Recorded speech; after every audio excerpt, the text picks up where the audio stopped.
altura que o relacionamento que devia ter com o Estado era uma concepção de parceria estratégica com o Estado.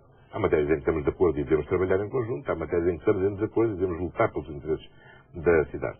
O que aconteceu recentemente foi que o Governo cometeu um agravo muito grande à Câmara de Lisboa. Que ele falou em nódoa. Disse que era uma nódoa no Ministério das Obras Públicas. Sim, eu disse melhor que pano tem a nódoa e esta é uma nódoa gravíssima. E falou inclusive de outras nódoas. Acha aceitável que o Governo tenha alterado os estatutos do Metropolitano de Lisboa, que é a principal infraestrutura de transportes da cidade de Lisboa, que tenha excluído o município de Lisboa da administração do Metropolitano sem nos ter dito nada. Eu acho isto absolutamente inaceitável.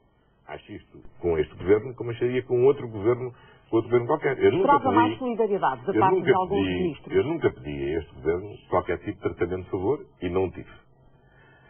Mas não aceito deste Governo, como não aceitaria de qualquer outro Governo, que o município de Lisboa seja tratado desta forma.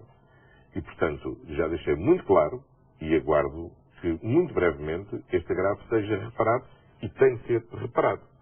Não por causa da relação institucional, mas porque há aqui, de facto, um problema, depois, a certa altura, de esquizofrenia política. O Partido Socialista não pode concorrer a duas eleições a dizer tudo e o seu contrário.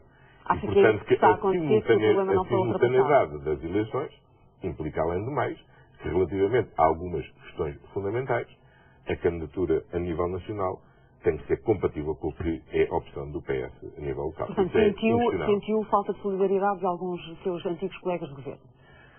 Eu acho que este é um caso exemplar, mau, de como foi tratado um assunto. Há outros ministérios onde, felizmente, as coisas têm corrido bem. Aliás, creio que tenha corrido bem, genericamente, nesses ministérios, como todos os municípios. Eu recordo-me bem que a Assembleia Nacional de Municípios sempre fez grandes elogios à política do Ministério da Educação e à forma como o Ministério da Educação se relaciona com os municípios. E, de facto, em Lisboa, também, o Ministério da Educação agiu muito corretamente. O Ministério da Saúde resolveu uns problemas muito graves. Lembra-se quando eu cheguei à Câmara, o Instituto Português de Oncologia estava para ser transferido de Lisboa para Oeiras, onde o Presidente Isaltino tinha oferecido terrenos para o IPO. E essa mudança foi travada. E essa mudança foi travada e encontramos uma solução para que o IPO se mantenha em Lisboa. Fizemos ainda agora um acordo que vai permitir a construção de 7 novos centros de saúde na cidade de Lisboa. O que é absolutamente fundamental para melhorar diariamente os cuidados à população idosa, que é muito significativa na cidade de Lisboa. Portanto, a acusação de que tem sido subserviente ao Governo. Não, recuso totalmente. Aliás, que a sua pergunta anterior desmentia isso. Eu não tenho a opção de estar contra o Governo. Eu tenho a opção de construir... Podia ter sido mais firme em relação à questão polémica dos contentores, e não foi? Mas a questão polémica dos contentores é preciso distinguir o que é que eu estou de acordo e o que é que eu não estou em desacordo. Eu não acho mal para a cidade, pelo contrário, que o Porto se desenvolva. Lisboa é uma cidade portuária. Foi Porto antes de ser cidade. E só é cidade porque houve Porto. Mas não acha mal que o Rio seja roubado à cidade? Estou a dizer Porto com letra pequena, não confunda com a sua cidade. Não é a grande cidade do Porto. Estou a dizer Porto, cidade. Agora, o Porto é fundamental à cidade e à base económica da cidade. Para Lisboa tem 19 km de frente ribeirinha. E nesses 19 km de frente ribeirinha, nós temos que saber o que é que fazemos em cada uma destas áreas. Nós não podemos ter 19 km de contentores, mas não podemos dar ao luxo de ter 19 km de esplanadas. E por isso nós fizemos com este Governo um acordo absolutamente histórico, que está finalmente a chegar ao fim na sua execução, que é a transferência para o município de Lisboa das áreas da Frente Ribeirinha que não estão afetas à cidade portuária. No plano estratégico do Porto de Lisboa, que foi aprovado já há muito tempo, e que está definido há muito tempo, já se previa o desenvolvimento do terminal de contentores. Lembra-se que na última campanha eleitoral foi muito discutido este plano do Porto de Lisboa. Sim, mas não desta forma, não é? E sabe o que é que aconteceu? Não foi discutido o contentores. A discussão na altura tinha a ver com o terminal de Cruzados. As pessoas não podem estar a discutir à vez quando se extraem de algumas questões. Mas vamos lá ver, para concluir esta parte, o António Costa acha que esta questão não lhe vai custar votos. Sobre Alcântara, eu não sei se custa votos ou não custa votos, se calhar custa, mas eu não tenho que mudar de opinião em função dos votos. Eu tenho que definir a minha opinião em função daquilo com que eu concordo. E, sobre isso, eu acho que o Porto de Lisboa é importante para a cidade. Eu quero que o Porto de Lisboa cresça. Eu quero que o Porto de Lisboa movimente mais pessoas, que movimente mais mercadorias. Agora, eu tenho que evitar que isso signifique prejuízo também para a cidade. E por isso o que é que nós temos? Primeiro, não pode haver expansão do terminal de contentores se não tiver assegurado previamente que eles podem ser escoados por comboio. Porque se eu tiver uma melhor forma de escoar, eu posso receber mais contentores, sem que isso signifique ter mais contentores depositados em Alcântara. Chegam mais, mas se saírem melhor, tudo bem. E sem que agravem as condições de trânsito da cidade, e portanto, sem que aumente o número de caminhões a circular na cidade. Segunda condição fundamental que nós fizemos, mais espaço liberto na frente ribeirinha. E por isso nós temos a Gar Marítima de Alcântara. O cais fronteiro à Gar Marítima de Alcântara tem que ser libertados. Não podem ter contentores. Tem que formar uma grande praça para alargarmos a zona das docas e assim conseguiremos ter um porto mais competitivo e a funcionar e a movimentar mais carga, mas temos também mais espaço disponível para os livros. António Costa, vamos voltar à questão de início, a questão política. Sim. Acredita que ainda possa ser possível um acordo com o PCP e com o Bloco de Esquerda ou já perdeu a esperança? Eu acho que vai ser, diria que é impossível, enfim, mas lamento, mas eu percebo que a dinâmica política nacional os impede de o fazerem.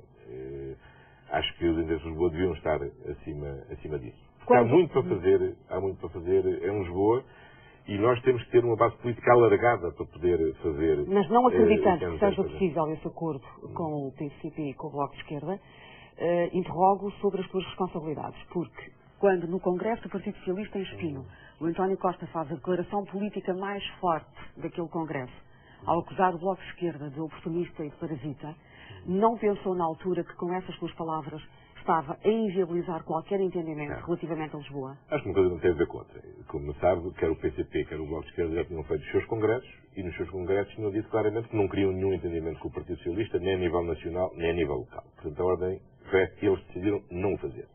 Com o Bloco de Esquerda temos, aliás, um caso muito concreto em Lisboa. Eu fiz um acordo com o Bloco de Esquerda no início do mandato, nos termos dos quais foram atribuídas responsabilidades ao vereador eleito pelo Bloco de Esquerda, que é o Dr. José Sá Fernandes. E o Bloco de Esquerda, a meio do mandato, fugiu. Porque o Bloco de Esquerda recusa-se efetivamente a assumir responsabilidades. A lógica do Bloco de Esquerda, como aliás eles têm explicado, é a lógica de viverem dos problemas, do descontentamento.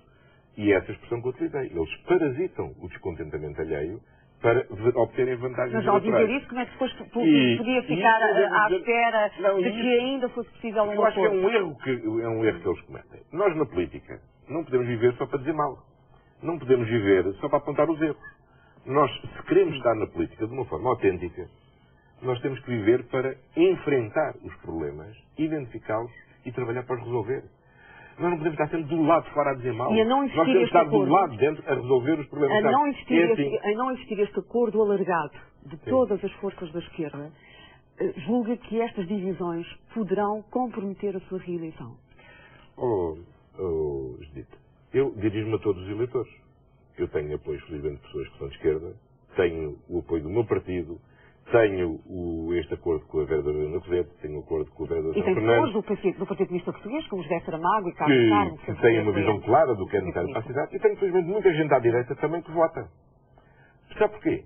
Porque, ainda por cima, o meu adversário, que é o Dr. Santana Lopes, não é a mesma pessoa que se apresentou em Lisboa em 2001. Então? Desde 2001 para cá, ele tornou-se conhecido. As pessoas conhecem o que é que foi feito na Câmara de Lisboa e o descalabro financeiro a que as situações conduziram, coisas gravíssimas como a paralisação e as atrapalhadas que ainda hoje existem no Parque Mayer, a responsabilidade com que se gastou 2.700.000 euros a contratar o arquiteto Franqueira para que nada acontecesse. E toda a gente também o viu. Acha que isso foi uma irresponsabilidade? E também toda a gente o viu bem a atuar como Primeiro-Ministro. Lembra-se, aliás, o que é que a própria doutora Manuela Ferreira Leite disse sobre a votação no PSD quando o Dr. Santana Lopes foi candidato a Primeiro-Ministro. E disse com aquele ar embaraçado que votava no partido, mas não votaria se o que tivesse um boletim de voto fosse o Dr. Santana Lopes. Ora, o que as pessoas estão agora aqui a escolher é precisamente, mais do que o partido, são as pessoas. E eu sei, como a Judite também sabe com certeza, porque conhece também muita gente no PSD, o desconforto que muita gente tem relativamente a esta candidatura. Porque as pessoas percebem bem que a gestão de uma Câmara, devo dizer, eu tive já muitos anos no governo, gerir uma Câmara como a Câmara de Lisboa é mais difícil do que gerir as unidades dos ministérios. E, portanto, essa coisa de dizer quem é bom ministro é mau presidente da Câmara é um erro total. Porque quem foi mau primeiro-ministro não será nunca bom. Já esteve no governo em várias pastas. É o seu trabalho mais difícil até ao momento, ser presidente da Câmara de Lisboa? Mas a Câmara Municipal de Lisboa